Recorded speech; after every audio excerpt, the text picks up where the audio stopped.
वक्रतुंड महाकाय सूर्यकोटि समप्रभ निर्विघ्नं कुरु मे देव सर्वकार्येषु सर्वदा सरस्वती नमस्तुभ्यं वरदे कामरूपिणि विद्यारंभं करिष्यामि सिद्धिर्भवतु मे सदा वागर्ताविव सम्पृक्तौ वागर्त प्रतिपत्तये जगतः पितरौ वन्दे पार्वती परमेश्वरौ येनाक्षरसमाम्नायम् अधिगम्य महेश्वरात् कृत्स्नं व्याकरणं प्रोक्तं तस्मै पाणिनये नमः वाक्यकारं वररुचिं भाष्यकारं पतञ्जलिं पाणिनिं सूत्रकारं च प्रणतोऽस्मि मुनित्रयम्। धन्यवादाः महोदये। इदानीम् अद्य पुनः समासानां विषये चर्चां कुर्मः इति चिन्तयामि। स्क्रीन् सम्यक् दृश्यते वा? आं सम्यक् दृश्यते। अत्र समासः इत्युक्ते अनेकानां पदानाम् एकपदीभवनं समासः। तदनन्तरं समसनं समासः इत्यादि वदामः। तत्र एतद् उदाहरणं पश्यामः चेत् अहं देवस्यालयं गच्छामि, अहं देवालयं गच्छामि। तत्र किं भवति इत्युक्ते अर्थः समानः एव, किन्तु देवस्य आलयम् इत्यत्र सन्धिः भवति, समासः न भवति। अहं देवालयं गच्छामि इत्यत्र समासः अपि भवति, सन्धिः अपि भवति। अत्र अहं देव आलयं गच्छामि, अहम् आलयं देवस्य गच्छामि, अहम् आलयदेवं गच्छामि, देवस्य अहं गच्छामि आलयं, देव अहं गच्छामि आलयम्, एतत् सर्वं समासस्य कृते साधुप्रयोगः नास्ति। किमर्थम् इत्युक्ते समस्तपदस्य मध्ये अन्यपदस्य योजनं न करणीयम्। तदनन्तरं देवालयशब्दस्य क्रमपरिवर्तनम् अपि न कर्तव्यम्।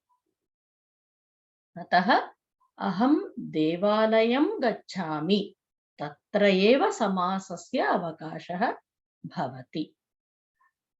अग्रे समासस्य कृते अर्थः अत्यन्त प्रामुख्यं वहति। अर्थस्य विना अर्थस्य ज्ञानं विना समासं कर्तुं न शक्यते। तत्र एकं चाटुश्लोकः अस्ति। कश्चन भिक्षुकः राज्ञः आस्थानं गच्छति। सः वदति, अहं च त्वं च राजेन्द्र लोकनाथौ उभौ अपि बहुव्रीहिरहं राजन् षष्ठी तत्पुरुषो भवान्। हे राजेन्द्र, अहं त्वं द्वौ अपि लोकनाथौ एव। कथम् इत्युक्ते अहं तु बहुव्रीहिसमासः, भवान् षष्ठी तत्पुरुषः। इत्युक्ते बहुव्रीहिः तत्र कथं विग्रहवाक्यं भवति इत्युक्ते लोकः नाथः यस्य सः इत्युक्ते सः यः अनाथः तं लोकः एव नाथः इव तम् अनाथं पालयति। सः लोकम् आश्रित्य जीवति दरिद्रः। अतः सः लोकनाथः इति वदामश्चेत् तस्मिन् समये बहुव्रीहिसमासः एव भवति। षष्ठी तत्पुरुषो भवान् इत्यस्ति किल, तत्र राजा लोकस्य नाथः इत्युक्ते लोकस्य इति षष्ठी विभक्त्याम् अस्ति, तत्र लोकस्य नाथः। तत्र किम् इत्युक्ते राजा लोकं पालयति, सर्वान् प्राणीन्, पशून्, पक्षीन्, मनुष्यान् सर्वं पालयति। अतः राजा लोकस्य नाथः, दरिद्रः लोकः नाथः यस्य सः इत्युक्ते अनाथः इति अर्थः। अतः एतत् समासं करणीयं चेत् अर्थज्ञानस्य अत्यन्त प्रामुख्यम् अस्ति इति वक्तुं शक्नुमः। तदनन्तरं तत्र समासस्य अध्ययनं, तत्र कश्चन क्रमः वर्तते। पूर्वं किं कुर्मः? उदाहरणानि पश्यामः। इदानीं सीतापतिः इत्युक्ते सीतायाः पतिः, वृक्षमूलम् इत्युक्ते वृक्षस्य मूलम्, एतादृशम्। तदनन्तरं सदृशानाम् उदाहरणानाम् अभ्यासं कुर्मः। किं भवति इत्युक्ते उदाहरणं दृष्ट्वा अस्माकं किञ्चित् अवगमनं भविष्यति किल। तदनन्तरं तादृशम् एव उदाहरणं कुत्र लभ्यते इति दृष्ट्वा तस्य अभ्यासमपि कुर्मः। तदनन्तरं काव्येषु, ग्रन्थेषु प्रयुक्तानां समासानां विमर्शः भवति। तदनन्तरं व्याख्यानेभ्यः अथवा गुरोः साहाय्येन नूतनसमासानां निर्माणं कथं करणीयम् इति ज्ञानं प्राप्नुमः। अग्रे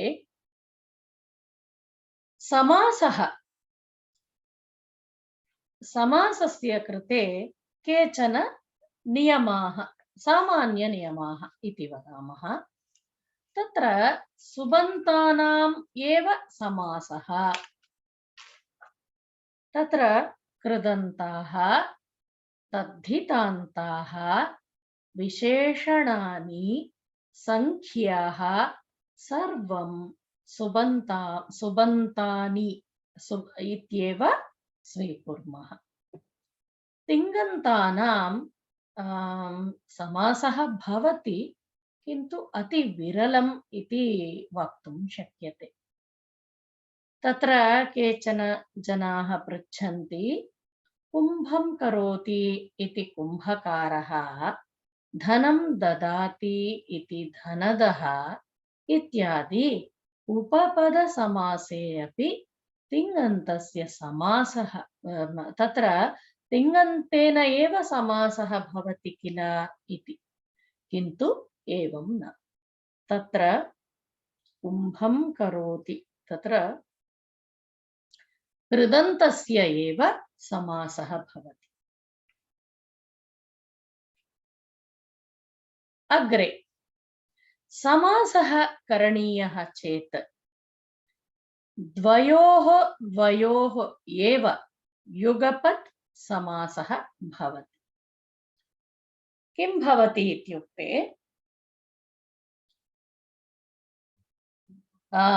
तत्र एकम् उदाहरणं पश्यामः। रजताचल शृङ्ग शृङ्गाग्रमध्यस्था इत्यस्ति। तत्र किं कुर्मः, प्रथमं तस्य पदच्छेदं करणीयम्। पदच्छेदं कुर्मः चेत् तदा किं भवति, रजत अचल शृङ्ग अग्र मध्य स्था इति पदच्छेदः भवति। तत्र भवन्तः प्रयत्नं कुर्वन्ति वा? द्वयोः एव समासः करणीयः किल? तत्र कथं प्रारम्भं कथं भवति, कोऽपि वक्तुम् इच्छति वा? रजताचल रजत तत्र विग्रहवाक्यं कथं भवति? रजत एव अचल न, तत्र रजतस्य वा? रजतस्य अचलः। रजतस्य अचलः, रजताचलः। तदनन्तरं शृङ्गं योजनीयं। कथं? रजताचल शृङ्गम्। तत्तु तत्र अस्ति, समस्तपदे तद् अस्ति। रजताचलस्य शृङ्गम्। रजताचलस्य शृङ्गं। तदनन्तरं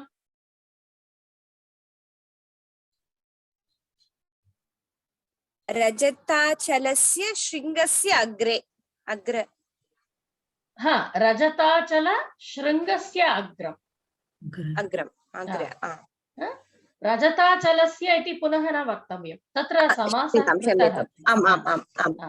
रजताचल शृङ्गस्य अग्रम्। तदनन्तरं रजताचल शृङ्ग अग्रस्य मध्य। रजताचल शृङ्गाग्रस्य मध्यं। क्षम्यतां, सन्धि। तदनन्तरं शृङ्गाग्र मध्ये स्थिता। रजताचल शृङ्गाग्र मध्ये तिष्ठति इति मध्यस्था इति। तत्र कृदन्तेन समासः भवति।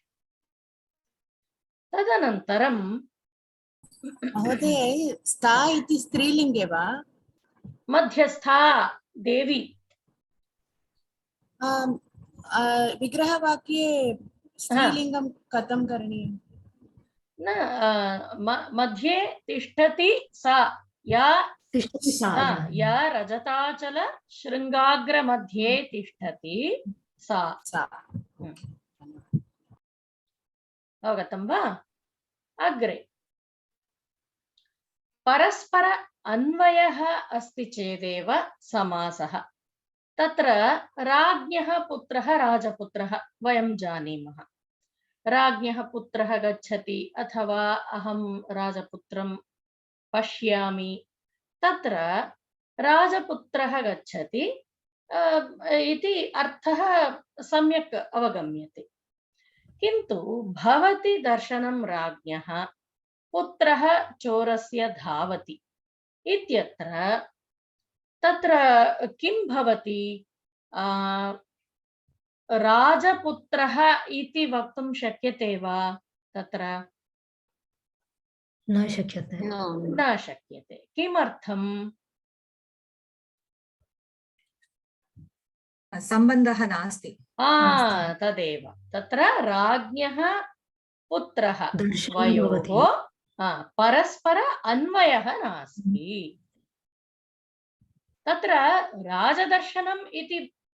राजदर्शनं भवति इति वक्तुं शक्नुमः, चोरपुत्रः धावति इति वक्तुं शक्नुमः, किन्तु राजपुत्रः इति वक्तुं न शक्नुमः। तदनन्तरं प्रीवियस् स्लाइड दर्शयतु। हाँ, प्रीवियस् हा एकनिमिषम्। प्रश्नः अस्ति वा अत्र? न आचार्य, धन्यवादः। सहस्रनामतः एतत् पदं सहस्रनाम, स्वीकृतं। हाँ। ललिता सहस्रनाम। आम्। धन्यवादः। अस्तु, इदानीं समासस्य प्रभेदाः। कति समासाः इति वक्तुं शक्यते वा?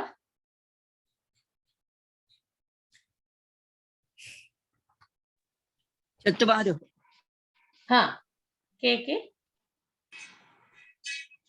तत्पुरुष समास, बहुव्रीहि समास, अव्ययी भाव समास, द्वन्द्व द्वन्द्व समास। अव्ययी भावः, तत्पुरुषः, बहुव्रीहिः, द्वन्द्वः इति समासानां मुख्य प्रभेदाः। तत्र तत्पुरुषसमासं स्वीकुर्मः चेत् तत्र पुनः किं भवति? सामान्यतत्पुरुषः,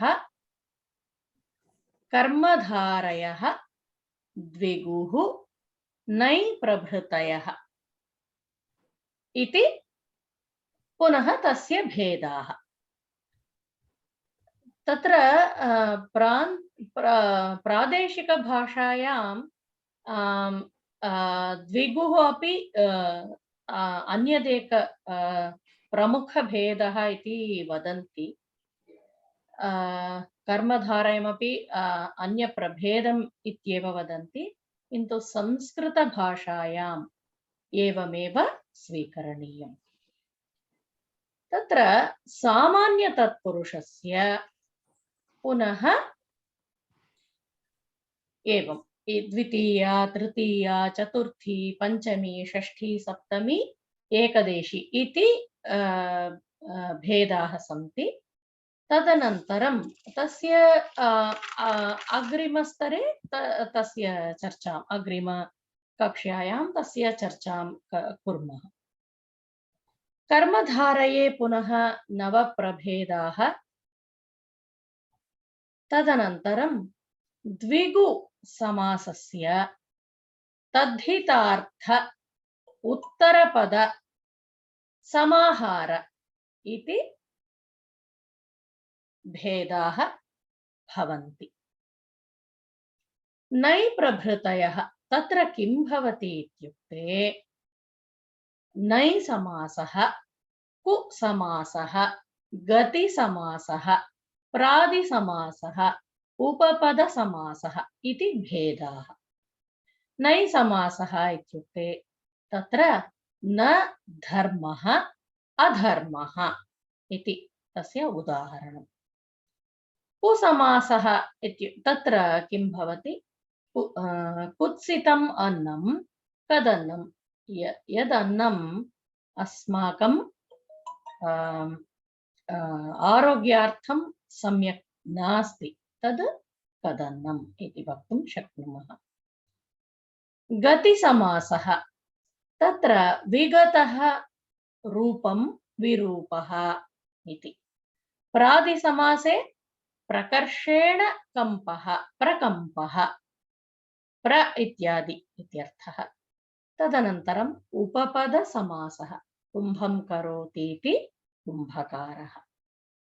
इदानीं समासस्य कृते तत्र समास प्रक्रिया कथं भवति इत्युक्ते तत्र सोपानानि सन्ति। किम् इत्युक्ते पूर्वोत्तरपदयोः प्रातिपदिकं प्रथमतया स्वीकरणीयम्। उदाहरणार्थं पश्यामः। गणानाम् ईशं भजे इत्यस्ति। तत्र गणानाम् ईशं तस्य समस्तपदं करणीयम्। कथं कुर्मः?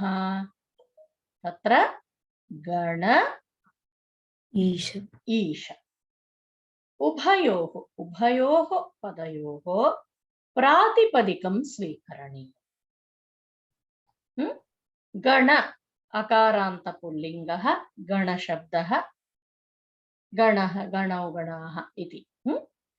तदनन्तरम् ईश शब्दस्यापि तावदेव अकारान्त पुल्लिङ्गः, ईश शब्दः, ईशः ईशौ ईशाः इति विभक्तिः आगच्छति। तत्र उभयोः प्रातिपदिकं किमस्ति? गण ईश इति।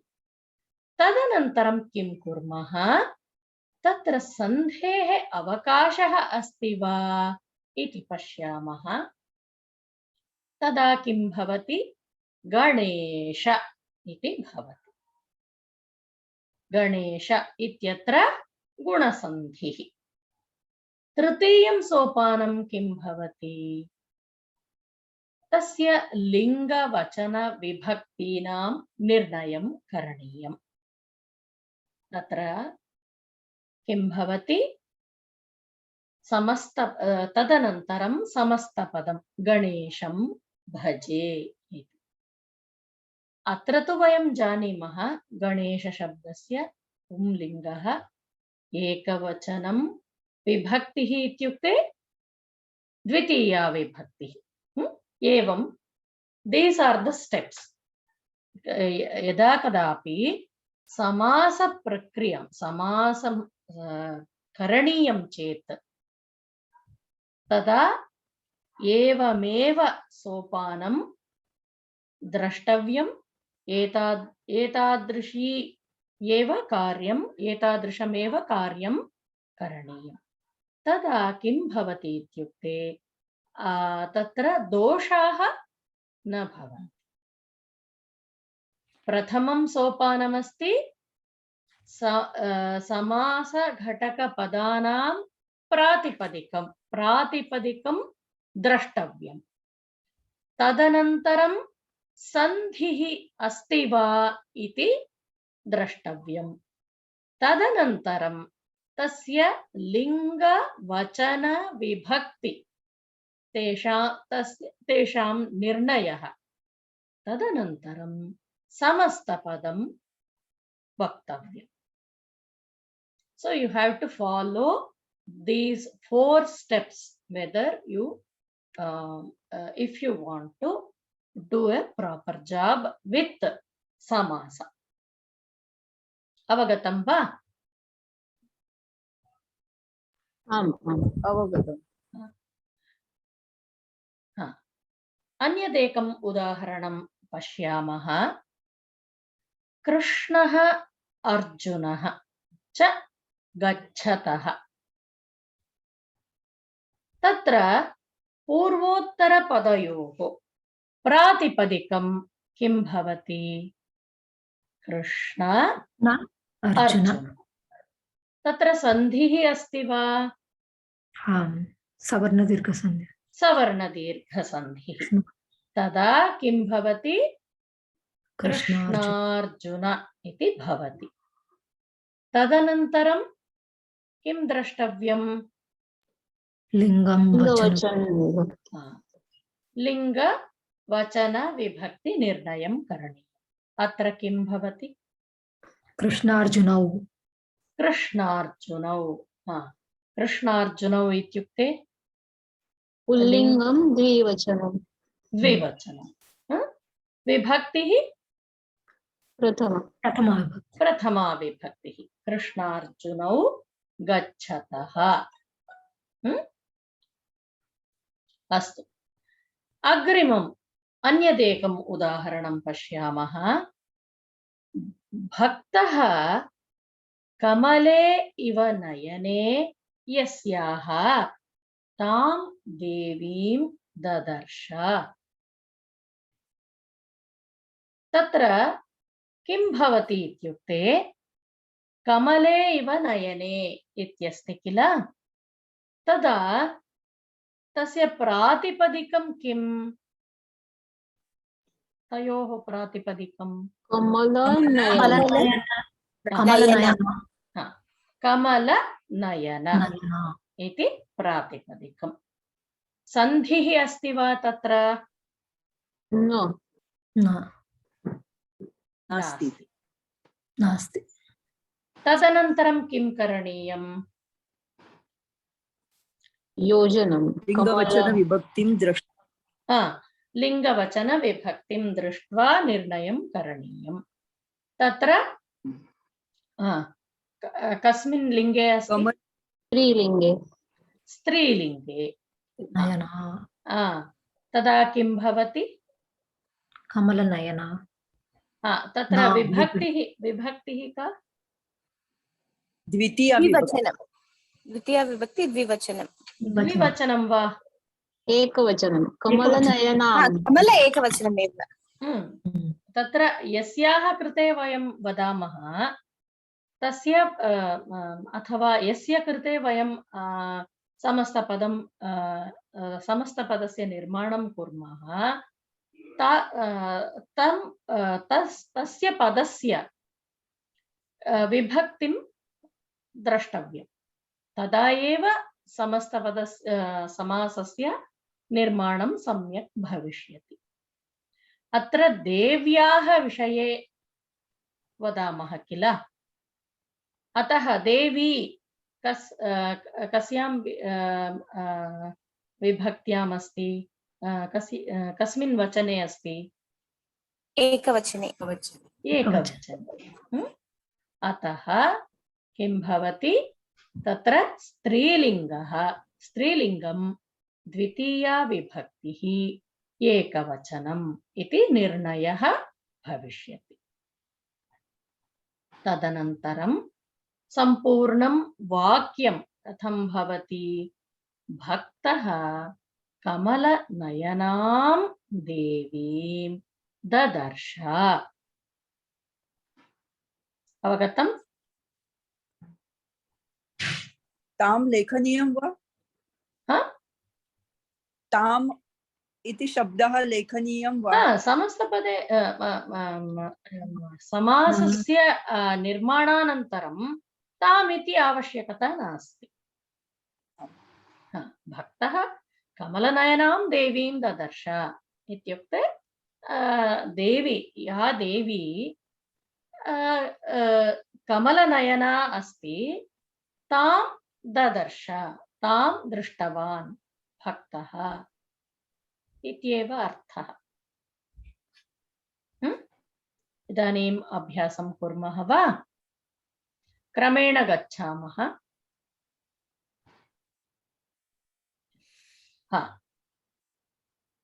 यत्र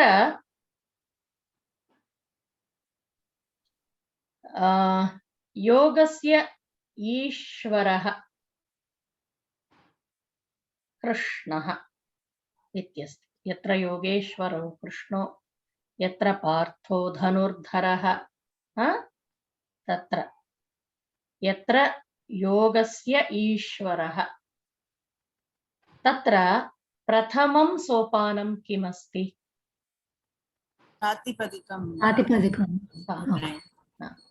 प्रातिपदिकं किम् अत्र?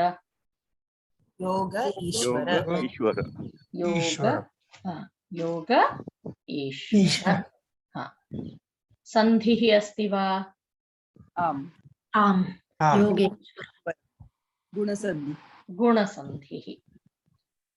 लिंग तृतीयं सोपानं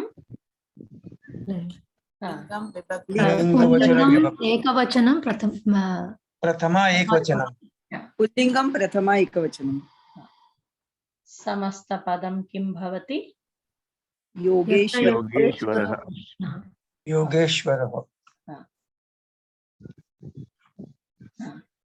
अग्रिमं परमः ईश्वरः, पार्वत्याः पतिः, कैलासे अस्ति।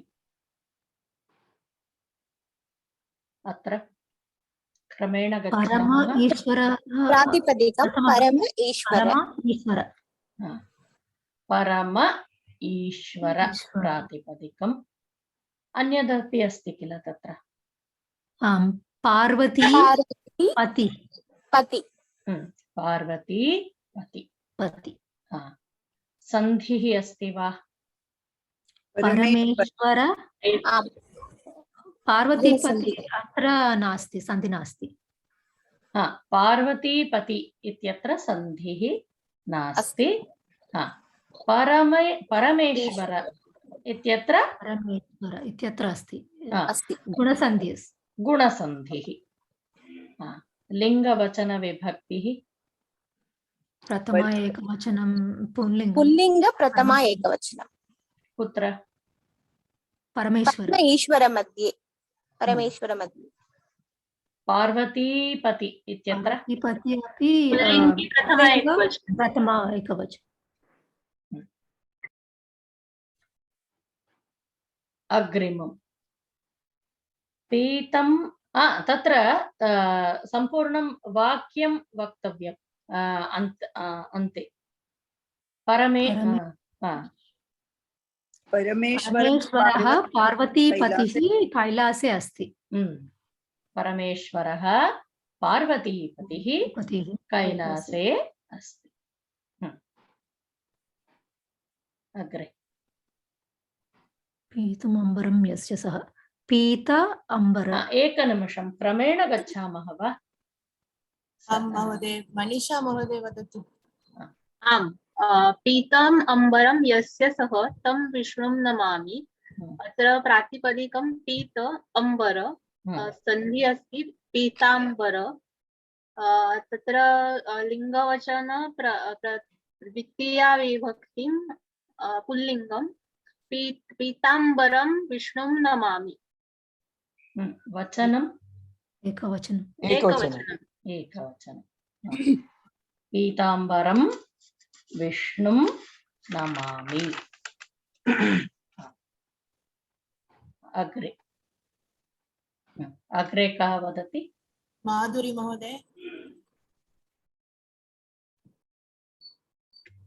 आं वदामि जनैः विहीनं गृहं न शोभते। जन विहीन गृहं न शोभते। जन विहीनं गृहं न शोभते। तत्र प्रातिपदिकं किमस्ति? एवं जन क्रमेण गच्छामः। जन विहीन सन्धिः अस्ति वा? नास्ति। तदनन्तरं विभक्ति लिङ्गवचनानि। विभक्ति द्वितीया अस्ति। द्वितीया किमर्थं? गृहं न प्रथमा विभक्ति अस्ति। गृहं अस्ति तस्य विशेषण अस्ति तदा गृहं सदृश जनविहीनम्। अन्तिमवाक्यं किमस्ति? जनविहीनं गृहं न शोभते। तत्र जनविहीनगृहम् इति वक्तुं शक्नुमः वा? आम् जनविहीनगृहं न शोभते। जनविहीनगृहं वा जनविहीनं गृहं वा? जनविहीनगृहं। तदेव जनविहीनगृहं न शोभते। महोदय अत्र द्वितीय विभक्ति गृहं तदा जनविहीनम् इति शक्यं। किमर्थं तत्र द्वितीया विभक्ति आगच्छति? नहीं प्रथमा विभक्ति एव किन्तु गृहम् इति प्रथमा एकवचनम् अस्ति। जनविहीनम् अपि प्रथमा विभक्ति प्रथमा एकवचनं भवति। विहीनं जनरहितं यस्मिन् गृहे नपुंसकलिङ्गे भवति। विशेषण यस्मिन् गृहे जनाः न भवन्ति तादृशं गृहं न शोभते। अत्र जनविहीनं गृहम् इति अपि वक्तुं शक्यते वा विभक्तप्रयोगः? तत्र वक्तुं शक्यते, किन्तु समासं करणीयं चेत् जनविहीनगृहम् इत्येव एकमेव पदं जनविहीनगृहम्। जनविहीनं गृहमपि द्वौ समानमेव न? तत्र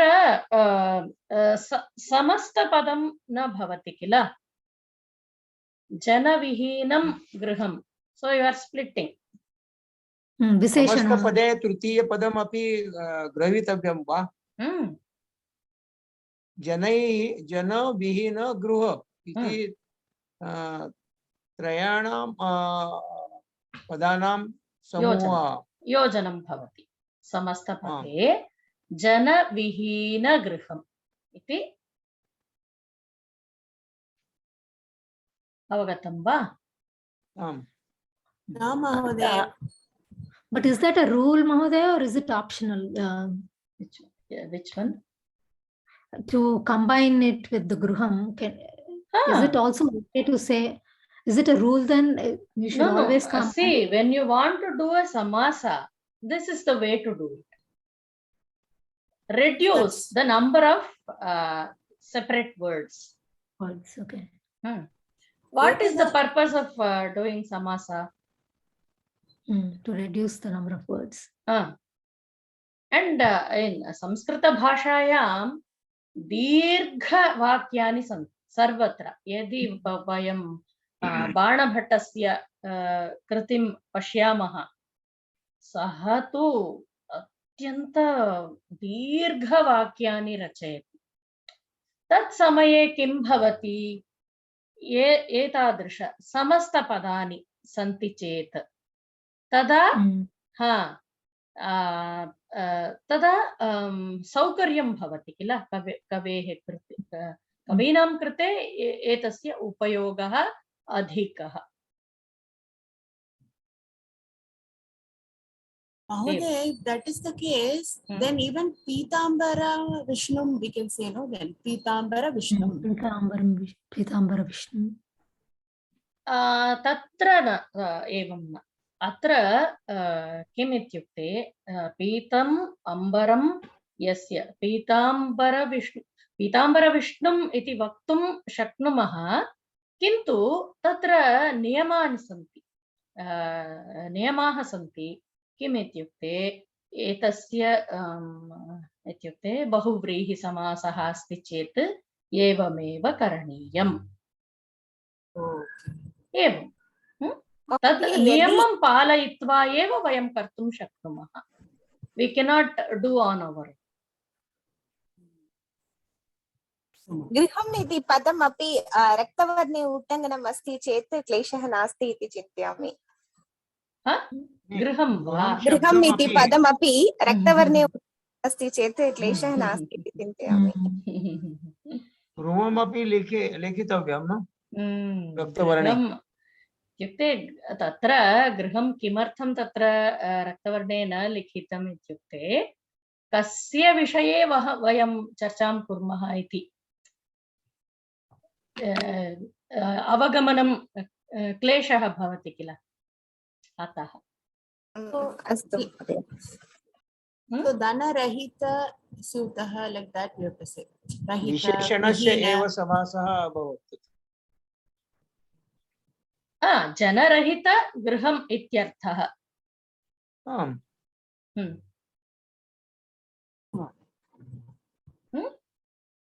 अग्रे पश्यामः वा? अत्र शारदा महोदय।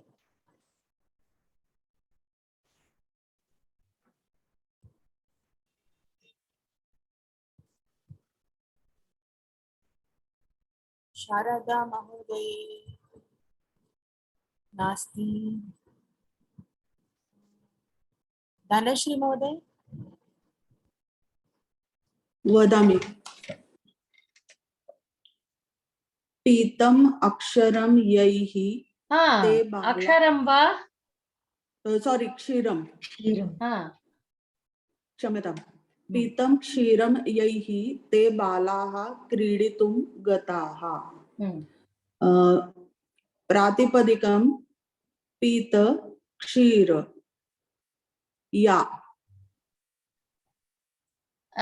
या इति मास्तु यैः बालानां विषये तत् अस्ति। आम् आम् बालानां विषये सर्वनामम् अस्ति। अत्र कोऽपि सन्धि नास्ति। पीतक्षीर क्षीरै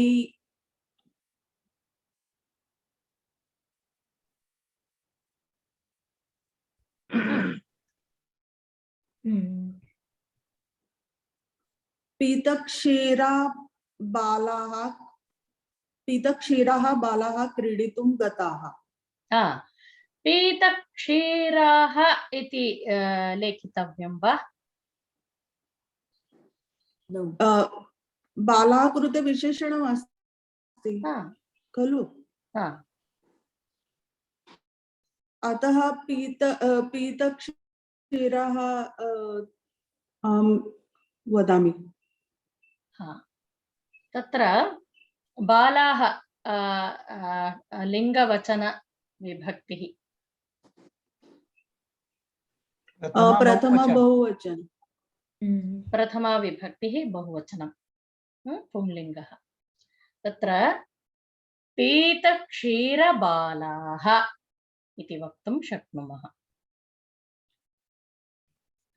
स्त्रीलिङ्गे अपि यदा यदा स्त्रीलिङ्ग प्रथम बहुवचन तदा किं कुर्मः? तदा कथं? तदा क्षीराः बालाः। तत्र पीतक्षीरा बाला बाला। यदि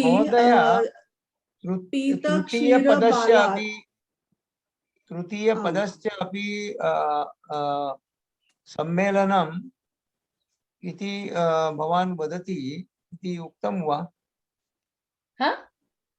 पीतक्षीरबाला इति समस्तपदम्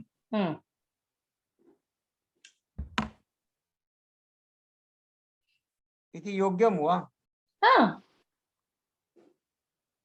पीतक्षीरबालाः इत्युक्ते किम् अर्थः? पीतक्षीर इति विशेषणम् अस्ति बालानां कृते। तदा विशेषण विशेष्य सम्मेलनमपि समासः अपि भवति इति आवश्यकं वा इति तत्र कर्तुं शक्यते। यदा चतुर्थ उदाहरणे अपि भवत्याः कथितं जनविहीन गृहं तथैव अत्र अपि करणीयं वा?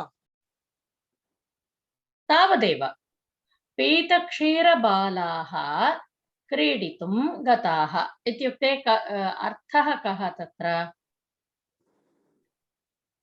ये बालाः दुग्धं क्षीरं पीतवन्तः ते क्रीडार्थं गताः किल? अर्थज्ञानं स्पष्टमस्ति महोदय, किन्तु विशेषण विशेष्यस्य अपि समासः आवश्यकं वा? तत्र योजयितुं शक्यते। अहं वदामि वा आचार्य? पर्यायद्वयम् अस्ति। पीतक्षीराः बालाः क्रीडितुं गताः अथवा पीतक्षीरबालाः क्रीडितुं गताः। पर्यायद्वयम् अस्ति। You can use anything. पीतक्षीराः बालाः इत्युक्ते तत्र केवलं पीतक्षीराः इति समस्तपदं भवति। पीतक्षीरबालाः इति वदामः चेत् तदा सर्वेषां योजनं भवति। तदेव। अवगतं वा? तत्र दोषः इति नास्ति। आम्, द्वौ विकल्पौ स्तः इति वयं जानीमः। अधुना अग्रिमम्। राजा दृश्यते वा? अग्रिमोदाहरणं। राजा चोरस्य शिरस न दृश्यते वा? न दृश्यते। इदानीं दृश्यते। राजा चोरस्य शिरसः छेदं कर्तुं भटान् आदिष्टवान्। अंकरी महोदय।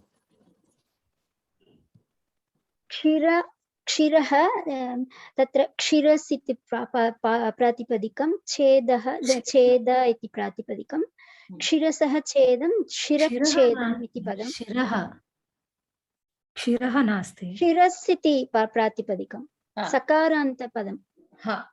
शिरस् इत्युक्ते किम्? मस्तकं। शिरस् इत्युक्ते हेड हेड हेड शिरस् हेड हेड हेड आङ्ग्लभाषायां हेड। मस्तकम् इति उक्तवान् महोदय। मस्तकं। तत्र शिरसः छेदं, तत्र छेदम् इति सन्धिः अस्ति वा तत्र? तत्र शिरच्छेदं तत्र सन्धिः अस्ति, शुत्वसन्धिः। सकारस्य शुत्वसन्धेः नियमः कः? चकारः भवति, सकारस्य चकारः भवति। सकारस्य चकारः भवति, शकारः भवति, अनन्तरं शुत्वं भवति, अतः शिरच्छेदम् इति भवति, सन्धिः अस्ति। तत्र शिरच्छेदम् इति न वक्तव्यं। न, शिरच्छेद एव, अनन्तरं विभक्तियोजनेन शिरच्छेदम् इति भवति। तत्र प्रादेशिकभाषासु एवं शिरच्छेदम् इति वदामः, किन्तु संस्कृतभाषायां शिरश्छेद इत्येव, शकारः एव वक्तव्यम्। चकारः न तु च। सकारस्य शकारः। अस्तु, तृतीयं सोपानं किमस्ति तत्र? तृतीयं सोपानं तत्र द्वितीया विभक्ति प्रत्ययः योजनीयः तत्र, अतः पुल्लिङ्गे अस्ति, पुल्लिङ्गे द्वितीया विभक्ति एकवचन प्रत्ययः, अतः शिरच्छेदम् इति भवति। शिरश्छेदम् इति भवति। सम्पूर्णं वाक्यं। राजा चोरस्य शिरश्छेदं कर्तुं भटान् आदिष्टवान्। सम्यक्। अग्रे पश्यामः वा?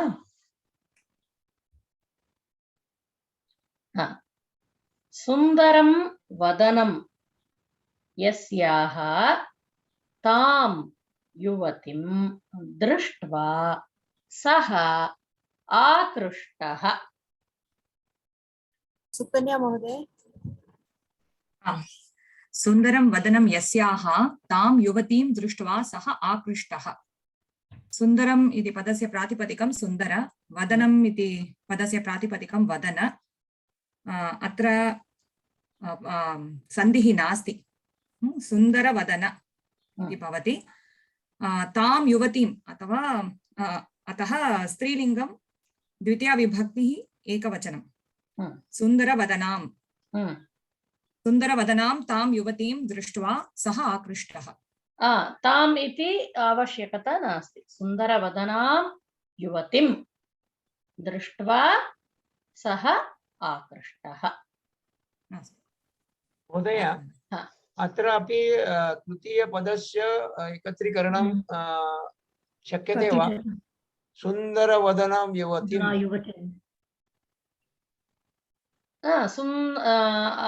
प्रयत्नं करोतु, तत्र कर्तुं शक्यते वा?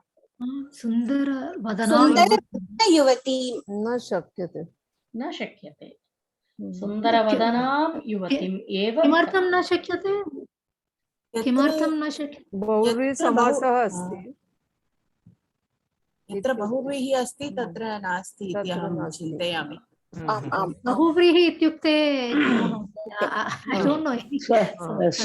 सुन्दरवदना च युवती च सुन्दरवदना युवती तदा न भवति सुन्दरवदन युवती वदन युवती इति न वदना युवती समासे सुन्दरवदन युवती सुन्दरवदना च युवती च सुन्दरवदन युवती सुन्दरवदन युवती युवतीं दृष्ट्वा सः आकृष्टः सुन्दरवदन तस्य अग्रे यदा वयं बहुव्रीहि समासं पठामः तत् समये इतोपि दीर्घतया तस्य चर्चां कुर्मः किं भवति अस्मद् मातृभाषायां अहं यदा चिन्तनं कुर्वन्ति तदैव चिन्तनं कृत्वा योजयितुं प्रयत्नं अहं करोमि अतः all this happens in just an attempt when you चिन्ता नास्ति महोदय एवमेव प्रयत्नं तु करणीयमेव प्रयत्नेन एव सम्यक् ज्ञातुं शक्नुमः प्रयत्नः एव न भवति चेत् ज्ञातुं न शक्यते किल अस्तु अग्रिमम् शारदा महोदय आगच्छति महोदय फाइनल वाक्यं किं भवति सुन्दरवदनां युवतिं दृष्ट्वा सः आकृष्टः आमां स्पष्टम् अग्रे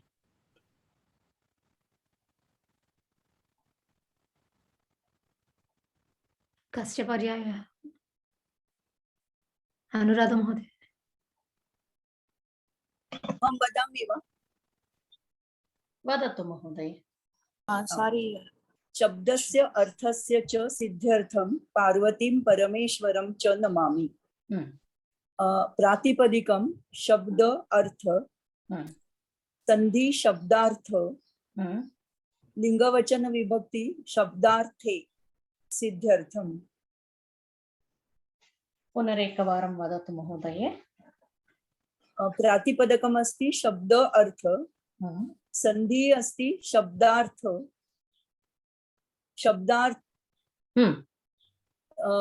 लिंगवचन विभक्ति सिद्ध्यर्थं शब्दार्थे सिद्ध्यर्थं शब्दार्थाय सिद्ध्यर्थं नपुंसकलिङ्गमस्ति वा नपुंसकलिङ्गमस्ति तत्र किमर्थम् अर्थे अर्थाय तृतीयं पदम् अपि तत्र समस्तपदे योजयितुं शक्नुमः शब्दार्थसिद्ध्यर्थं आमां शब्दार्थसिद्ध्यर्थं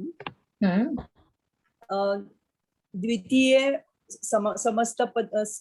पदे पार्वती परमेश्वर प्रातिपदिकं तत्र संधिः नास्ति अतः समस्तपदं पार्वती परमेश्वरौ लिंगवचन विभक्ति अन्यः कोऽपि वक्तुम् इच्छति वा पार्वती परमेश्वरौ इति नास्ति वा समस्तपदं पार्वती परमेश्वरौ नमामि पार्वती परमेश्वरौ इत्युक्ते वचन लिंग विभक्ति पार्वतीं परमेश्वरं द्वितीया विभक्ति पार्वतीं न तत्र पार्वती परमेश्वरौ इति उक्तवती किल तदा द्वितीया द्विवचनं पुंलिङ्गः पुंलिङ्गं द्वितीया द्विवचनं किमर्थं पुंलिङ्गः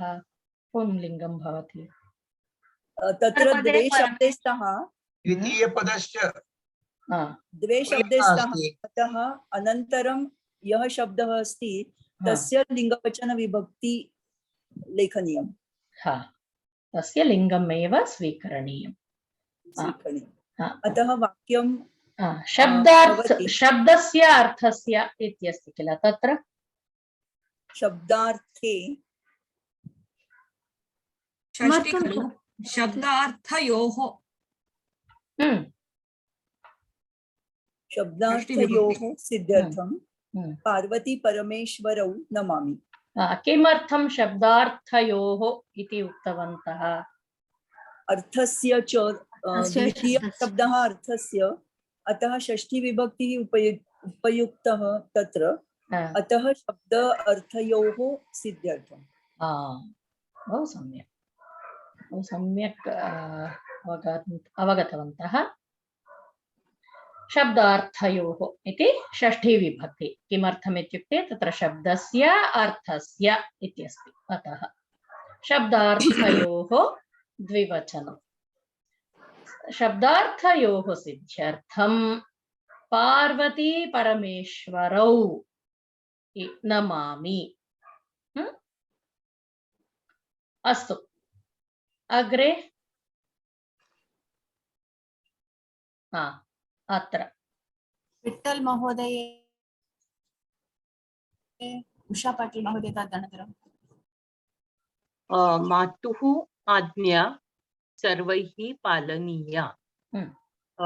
मातुः प्रातिपदिकं माता, मातृ मातृ मातृ मातृ मातृ आज्ञा आज्ञा एव प्रातिपदिकं।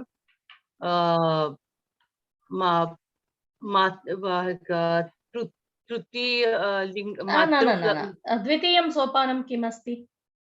प्रातिपदिकं सन्धि अस्ति चेत् करणीय। तदा मात्रा मातृ आज्ञा मात्राज्ञा मात्राज्ञा सन्धिः सन्धेः नाम वदतु। सवर्णदीर्घ सवर्णदीर्घसन्धिः वा तत्र? न न न न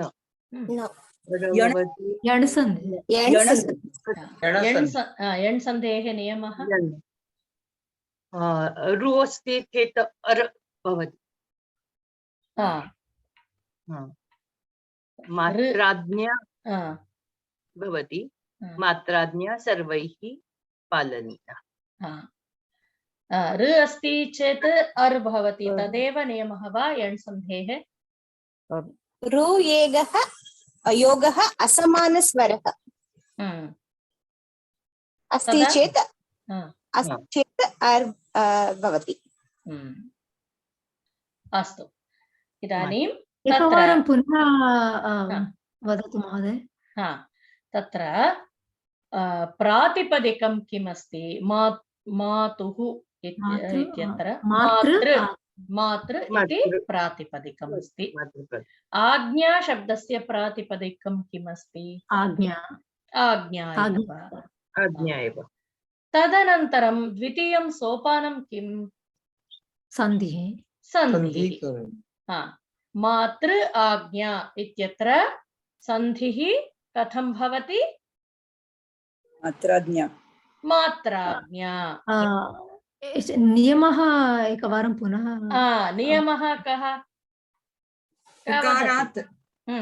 ऋकारात् असवर्णे परे अर् इति आदेशः भवति।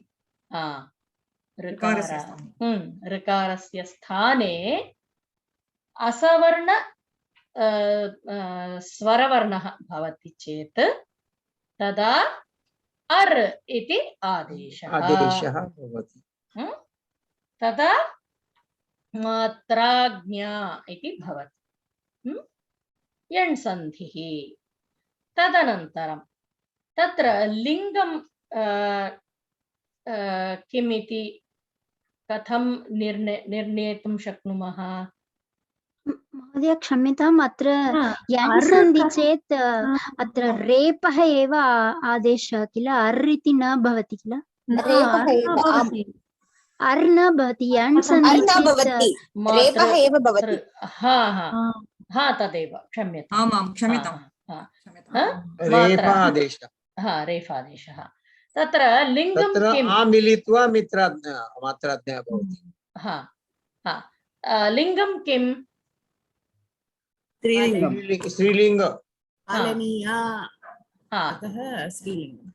आज्ञा मात्राज्ञा इति स्त्रीलिङ्गमस्ति। वचनविभक्तिः प्रथमा विभक्ति एकवचनं। प्रथमा विभक्तिः एकवचनं। सम्पूर्णं वाक्यं किं भवति? मात्राज्ञा सर्वैः पालनीया। अवगतं वा?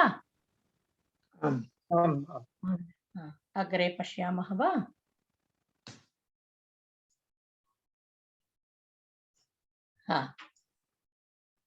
जगतः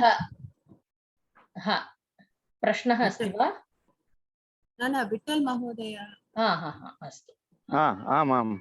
जगतः जनन्यै श्रीमात्रे नमः। जगतः जनन्यै श्रीमात्रे नमः। जगतः शब्दस्य प्रातिपदिकं जगत् जगत् जगत् जनन्यै शब्दस्य प्रातिपदिकं जननी। अत्र संधि नास्ति। संधि नास्ति वा? अस्ति अस्ति। हलन्ततो तथा च जगज्जननी जगज्जननी। तत्र सन्धिद्वयमस्ति। कोऽपि जानाति वा तस्य विषये? सन्धि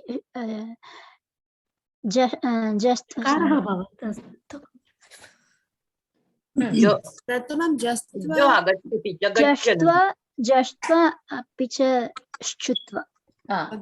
जष्ट्वसन्धेः नियमः कः?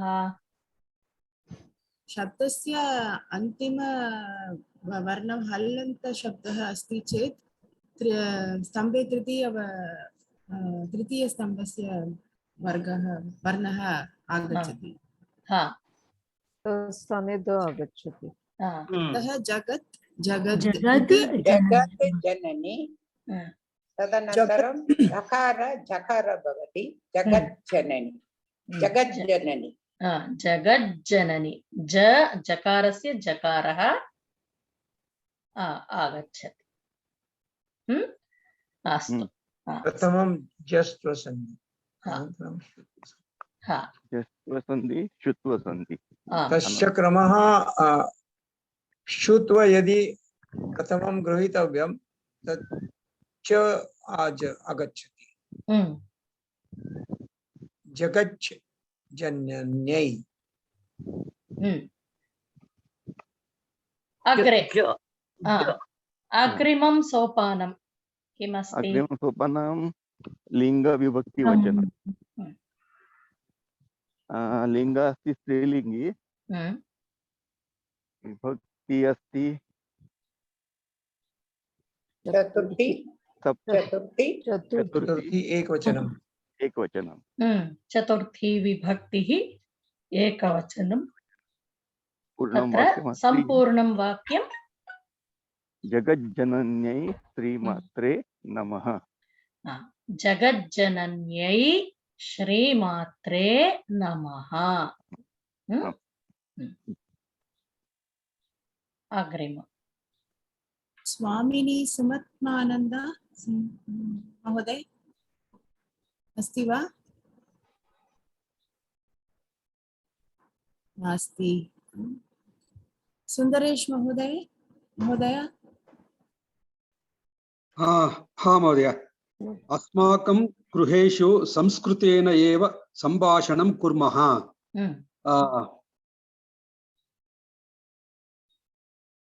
प्रथमं सोपानं किम्? प्रथमं सोपानं प्रातिपदिकं योजनीयं।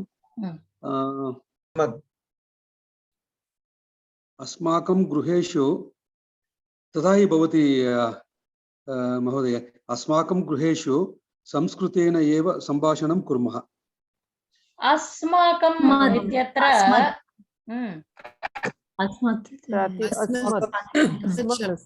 प्रातिपदिकम् अस्मिन्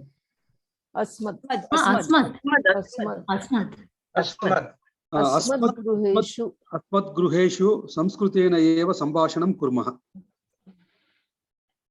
तत्र प्रातिपदिकद्वयमस्ति किल, एकं तु अस्माकं तस्य प्रातिपदिकं, गृहेषु तस्य प्रातिपदिकं वक्तव्यम्।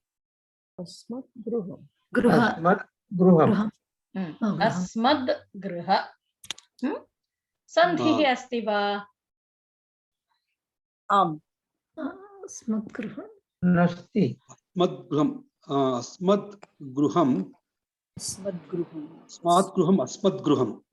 अस्मद्गृहम् सन्धि नास्ति। सन्धि अस्ति तत्र अस्मद्गृहम् अस्मत् भवति वा? दकारं दकारः एव किल, दकारः एव, सन्धि नास्ति। सन्धिः नास्ति। तत्र प्रातिपदिकं किं? अस्मद् इति दकारः, तकारः नास्ति। तदा तथा तृतीयवर्णः, तवर्गस्य तृतीयवर्णः। तदा अस्मद् गृह इत्यत्र सन्धेः अवकाशः अस्ति वा? आमाम् इति चर्त्वसन्धि,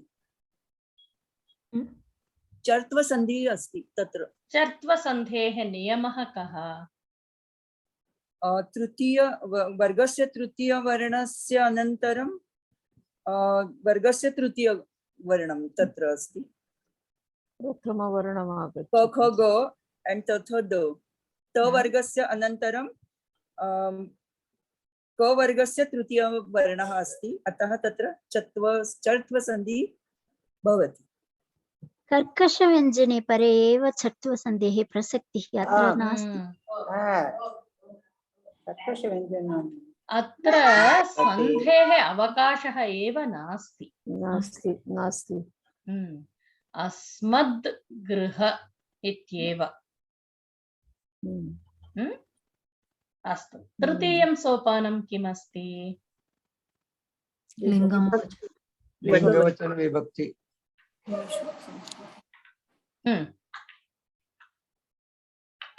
कस्मिन् लिङ्गे अस्ति?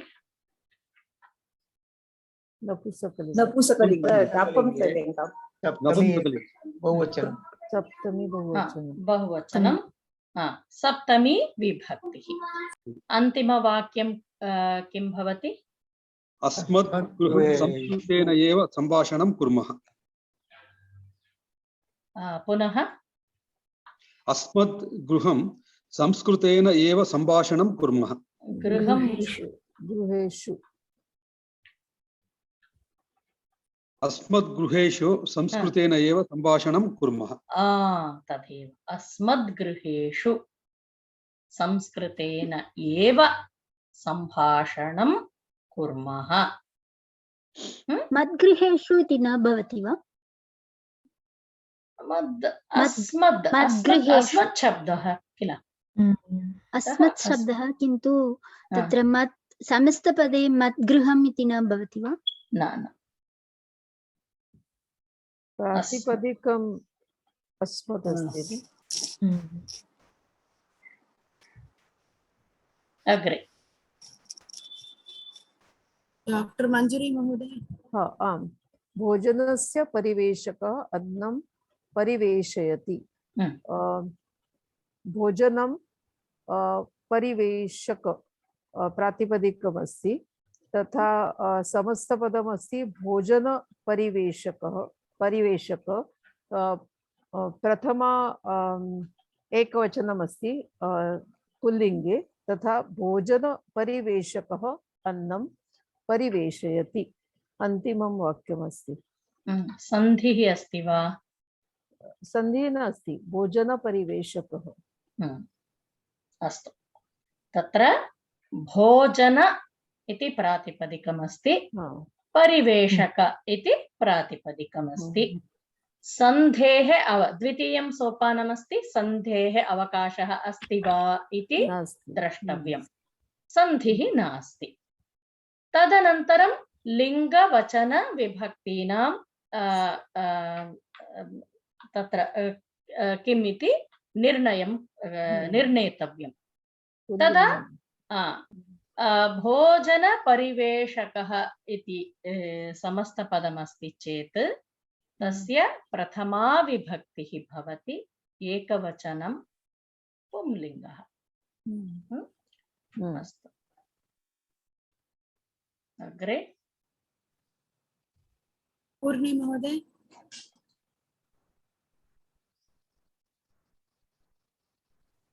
पूर्णी महोदय।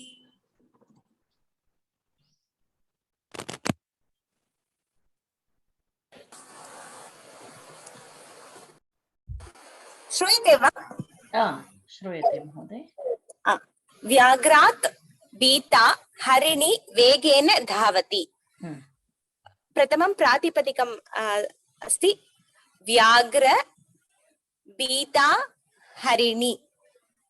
अनन्तरं सन्धि व्याघ्र भीता मध्ये सन्धि नास्ति, भीता हरिणी मध्ये अपि सन्धि नास्ति।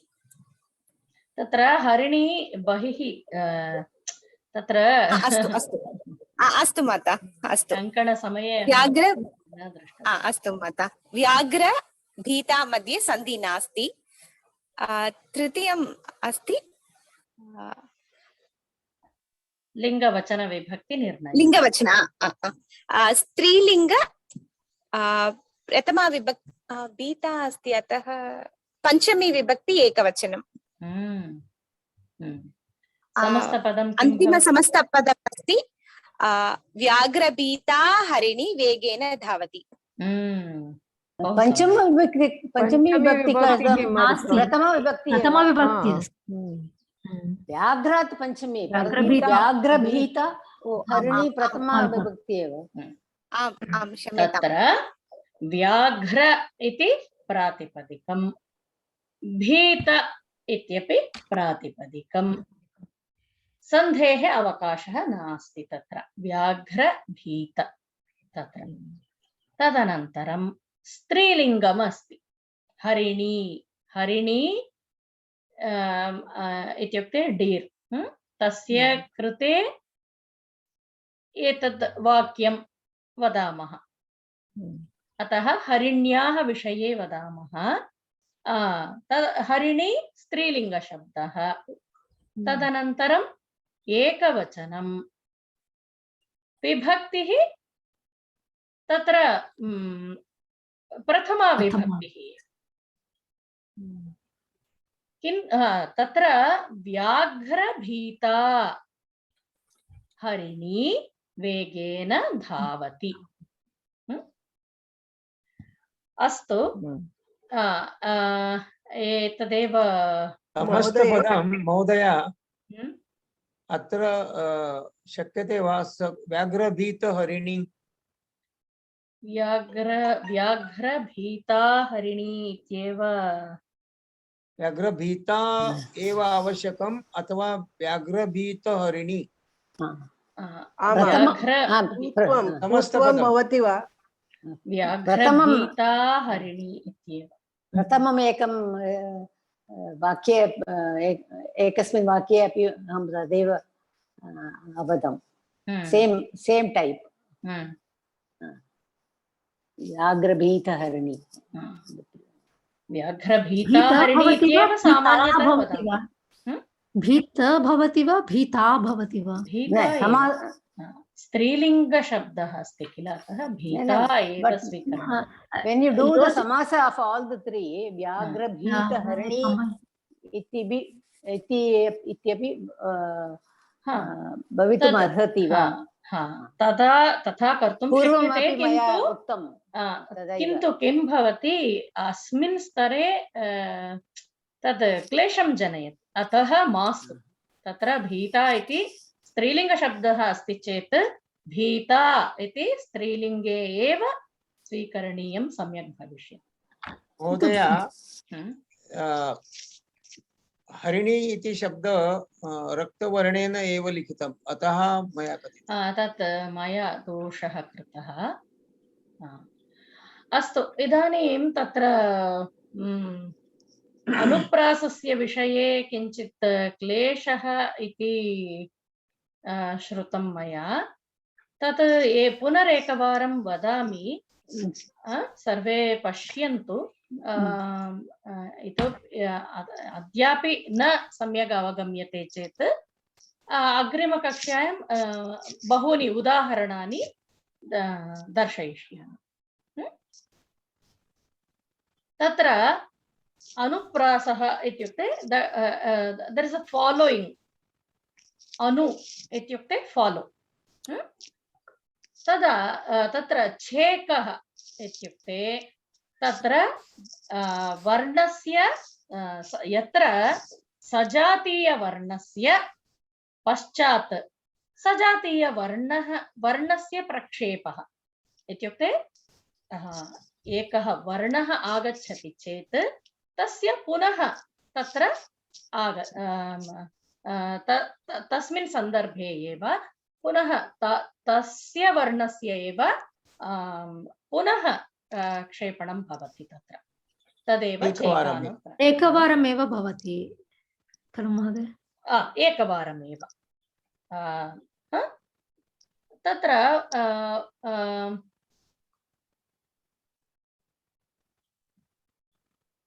तत्र मुदाकरात्तमोदकम् इत्यस्ति किल, तत्र क वर्णस्य कम् कम् इति द्विवारम् आगतम्। त्रिवारं एतत् अनुप्रासस्य विषये, छेकानुप्रासस्य विषये एव तत्र एतत् चिन्तयामि हरिमेव सन्ततम् एवं तत्र सन्त चिन्त सन्त तत्र अन्त इति व्यञ्जनस्य व्यञ्जनसङ्घस्य मन्द एवं। तदनन्तरं तत्र किम् इत्युक्ते यः कोऽपि श्लोकः आगच्छति तस्य अत्र प्रसक्तिः न भवति। अत्र किम् इत्युक्ते तत्र किञ्चित् सौन्दर्यम् अस्ति। यस्य श्लोकस्य विषये वयं वदामः तस्मिन् श्लोके किञ्चित् सौन्दर्यम् अस्ति वा, अस्माकं हृदि सन्तोषं जनयति वा, तद् द्रष्टव्यम्। तद् दृष्ट्वा एव करणीयं कार्यम्। अत्र चिन्तयामि सन्ततं तत्र न्त न्त इति अस्ति। तदनन्तरं मन्द मन्द न्द न्द इति, हसितान न न इति एवं तत्र छेकानुप्रासः भवति। तदनन्तरं वृत्त्यनुप्रासः। तत्र वृत्त्यनुप्रासस्य नियमः कः? बहुवारं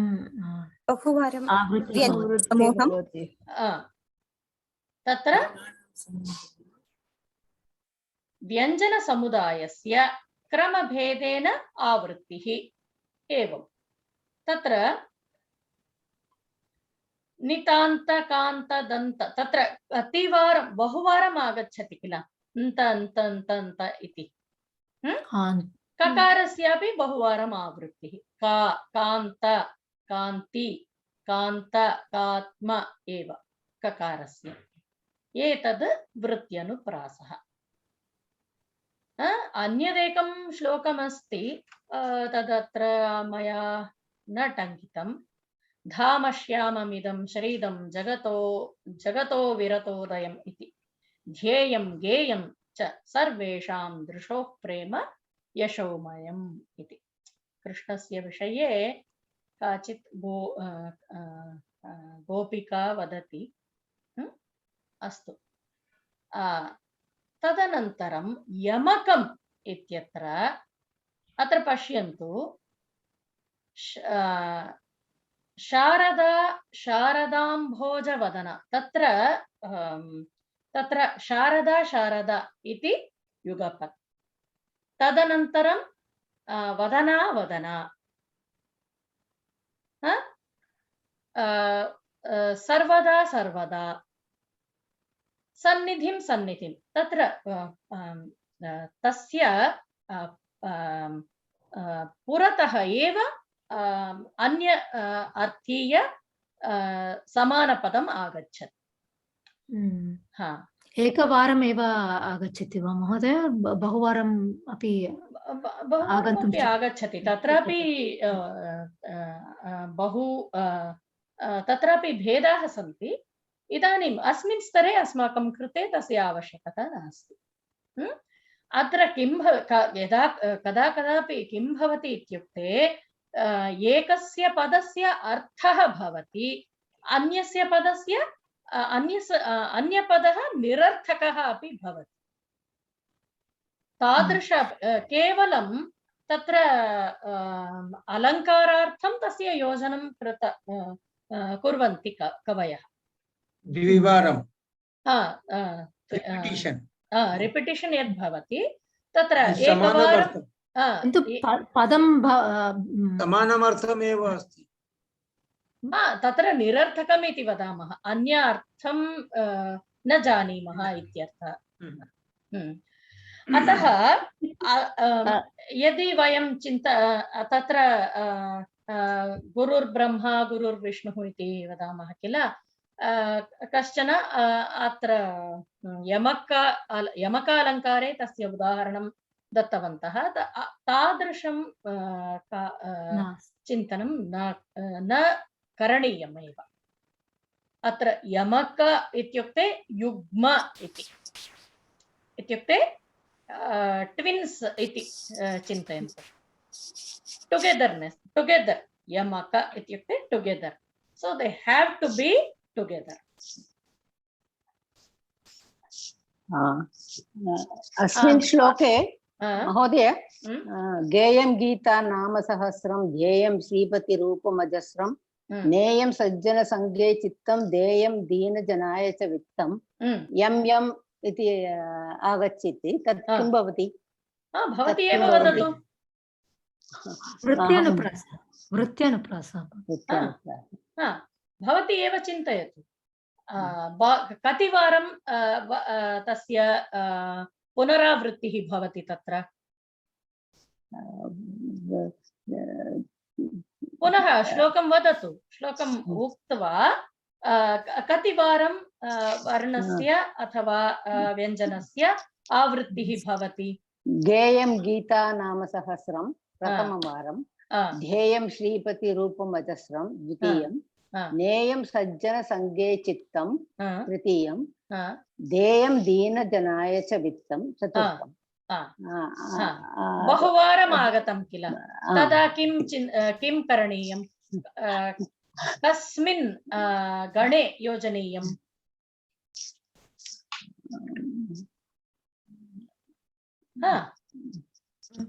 न जानामि, यतः तत्र केवलं द्वयमेव चिन्तनीयं। किमर्थम् इत्युक्ते यमकालङ्कारे तस्य प्रसक्तिः नास्ति। तदा किं भवति? झेकस्य वा अथवा वृत्त्यनुप्रासस्य वा गणे योजनीयं। कुत्र सम्यक् भविष्यति? बहुवारं तस्य वर्णस्य अथवा व्यञ्जनस्य प्रयोगः भवति। छेकानुप्रासे एकवारमेव आगच्छति किल। अतः कुत्र योजनीयं? वृत्त्यनुप्रासे योजनीयम्। अवगतं वा? अन्यः प्रश्नः, यमकम् अस्ति चेत् वर्णसमूहः अस्य आवृत्तिः नास्ति, पदस्य आवृत्तिः पदस्य आवृत्तिः पुरतः एव एकवारम् अवगतं वा? अवगतं महोदय। प्रथम तत्र एवं चिन्तयन्तु, प्रथम पङ्क्तौ एकं पदमस्ति, द्वितीयपङ्क्तौ तस्य एव पुनरावृत्तिः भवति चेत्, मध्ये अन्यपदानि आगच्छन्ति चेत् तत् यमकम् इति न स्वीकरणीयम्। यमकम् इत्युक्ते युग्मम् इत्युक्ते तत्र पुनः झटिति एव तस्य अनन्तरमेव पुनः आगच्छति तत्पदम् एव। अर्थं भिन्नार्थकः, सामान्यतः भिन्नार्थकः, यत्र कुत्रापि तस्य निरर्थकः इत्यपि वदामः। तस्य चिन्ता इदानीं मास्तु। तर्हि इदानीं किञ्चित् सम्यक् अवगमनम् अभवत् इति मत्वा पुनः गृहपाठं समर्पणीयं चेत् कर्तुं शक्नुमः किल महोदय? तत्र पूर्वतन गृहपाठे दोषाः सन्ति चेत् यदि परिष्कृत्य पुनः समापयितुं शक्नुमः। निश्चयेन तथा एव कुर्वन्तु। रिदम् इत्युक्ते यमकेन आगच्छति, यमकं योजने यदा यमक अलङ्कार युज्यते तदा रिदम् लयबद्धता लयबद्धता तत्र अलङ्कारः एव लयबद्धता एव। तत्र ते वदन्ति किल, अलङ्कारं विना सुन्दरी अपि युवती न शोभते। तथा एव अलङ्कारं काव्यस्य शोभां वर्धते। अतः अलङ्कारस्य बहु तत्र चिन्तयन्तु। वयं सर्वे नाटकं पश्यामः, काव्यं पठामः, तदा कथम् आनन्दम् अनुभवामः। तथा एव अत्र अलङ्काराणां योजनेन एव सर्वं सम्यक् सर्वं काव्यस्य सौन्दर्यम् इतोपि वर्धते। तत्र उपमा कालिदासस्य वदामः किल, उपमा कालिदासस्य भारवेः अर्थगौरवं दण्डिनः पदलालित्यं माघे सन्ति त्रयो गुणाः इति वदामः किल। सः श्रीहर्षः इति कविः आसीत् किल। सः नैषधीयचरितं लिखितवान्। प्रथमवारं यद् लिखितवान् कोऽपि तस्य अवगमनं कस्यापि पण्डितस्यापि न अभवत्। तत्समये तस्य पिता उक्तवान्, एवं नास्ति, भवान् पुनः एकवारं तत् सरलरूपेण लिखतु इति। सः पुनः पुनः लिखित्वा तस्य परिष्कारं कृत्वा तृतीयवारं यद् लिखितवान् तद् अद्यापि वयं तस्य काव्यं पठामः चेत् अवगमनस्य क्लेशः एव भवति। अतः कालिदासः इस् वेरी पापुलर् बिकास् सरल बहु तत्र रीडर् फ्रेण्ड्लि इति वदामः कालिदासस्य। भगिनी, श्रीराम राम रामेति मनोरमे मनोरमे यमकप्रासः भवान् वदतु। राम रामेति श्रीराम रामेति रमे रामे मनोरमे सहस्रनाम तत्तुल्यं श्रीराम नाम वरानमे यमकप्रासः वा? भवान् एव वदतु, मां न पृच्छतु। एकवारं राम राम इति नास्ति, अर्थं समानमेव। श्रीराम राम इति तस्य चिन्तनं करणीयम्। इदानीं समयः समाप्तः। अतः अग्रिमकक्ष्यायां चर्चां कुर्मः। ॐ सर्वे